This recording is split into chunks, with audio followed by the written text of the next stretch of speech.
ஓம் come கணபதேர் மகா ஓம் சாம் சோம் சரவணபாயர் மகா. இன்று கந்தசஷ்டி விரதத்தின் 5ஆம் நாள்.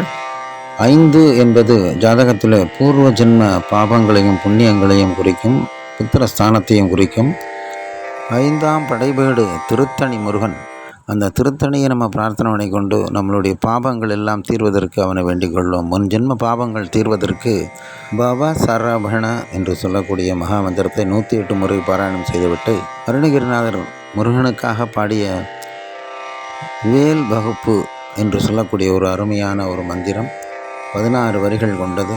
அந்த வேல் வகுப்பு தான் பிற்காலத்தில் வேல் மாறலாக சச்சிதானந்த சுவாமிகளால் தொகுத்து தரப்பட்டது. வேல் வகுப்பு என்ற தொகுப்பை நீங்கள் 16 முறை பாராயணம் செய்வது மிகுந்த பலனை கொடுக்கும். முன்ஜென்ம பாபங்கள் தீரும், குழந்தைகளுக்கு நீண்ட ஆயுளும் நிறைந்த செல்வம் வந்து சேரும், உங்களுடைய பூர்வ ஜென்ம புண்ணியங்கள் நிலைத்து நிற்கும். அப்படிப்பட்ட இந்த அழகான இந்த திருத்தணி முருகன் பாடல். திருத்தணியில் உதித்தருளும் ஒருத்தன் மலை வெறுத்தன் என உளத்தில் ஊரை கருத்தன் மயில் நடத்து குகன் வேலே என்று முடியும். இந்த பாடலை அனைவரும் பாடி எல்லாம் வல்ல முருகனின் திருவருள் பெறுவோமாக. ஓம் ஓம் சரவண.